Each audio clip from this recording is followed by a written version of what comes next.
നമ്മളൊരു ചായയും സവാള വടയൊക്കെ കഴിച്ച് നേരെ ഒരു കല്യാണ പാർട്ടിക്ക് പോകാനായിട്ട് പ്ലാൻ ഇട്ടിരിക്കുകയാണ്. വൈകിട്ട് 5:30-ക്കാണ് കേട്ടോ നമ്മൾ സ്റ്റാർട്ട് ചെയ്യുന്നത്. നമ്മുടെ അനിയൻകുട്ടൻ്റെ ഒരു കല്യാണ പാർട്ടിയാണ്. അപ്പോൾ നമ്മൾ അങ്ങോട്ട് പോവുകയാണ്. ഈ ഒരു ഓഡിറ്റോറിയം അങ്ങനെ കല്യാണം നടന്ന ഓഡിറ്റോറിയമാണ് കേട്ടോ. ഈ സെയിം ഓഡിറ്റോറിയത്തിൽ വെച്ചിട്ടായിരുന്നു കല്യാണം. ഇത് അനിയത്തിയുടെ കൂട്ടുകാരുമാണ്. വീഡിയോ കണ്ടപടി വരെ ഓടിക്കളഞ്ഞു. പിന്നെ കുറച്ച് കുട്ടികളുടെ ഡാൻസും പരിപാടികളൊക്കെ ഉണ്ടായിരുന്നു. അതൊക്കെ കഴിഞ്ഞിട്ട് നമ്മൾ നേരെ ബിരിയാണിയും ചിക്കനൊക്കെ ആയിരുന്നു ഉണ്ടായിരുന്നത്. അത് കഴിച്ചു. പീലുമോൾ എൻ്റെ മടിയിലിരുന്നാണ് കേട്ടോ കഴിക്കണം, കാരണം ഹൈറ്റ് എത്തുന്നുണ്ടായിരുന്നില്ല. അതിനുശേഷം ഇതും ചിറ്റയുടെ ഹസ്ബൻഡും ആണ്. അവർ ഐസ്ക്രീം കഴിക്കലും കഴിഞ്ഞിട്ട് ഐസ്ക്രീം കഴിക്കാൻ നിൽക്കുന്ന ആൾക്കാരെ കളിയാക്കിക്കൊണ്ടിരിക്കുന്ന സീനാണ് ഈ കാണുന്നത്. അത് കഴിഞ്ഞിട്ട് പിന്നെ മാമൻ ആൻറ്റീനെ കണ്ടു. എല്ലാവരും ഒരു ഐസ്ക്രീമിൻ്റെ സെക്ഷനിലാണ് കേട്ടോ അത് ലാസ്റ്റ് പരിപാടി എന്ന് പറയുന്നത്.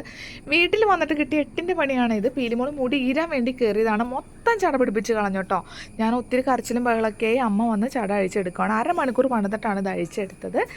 അപ്പോൾ ഇത്രയേ ഉള്ളൂ ഇന്നത്തെ വീഡിയോ. നെക്സ്റ്റ് വീഡിയോയിൽ കാണാം. ബൈ.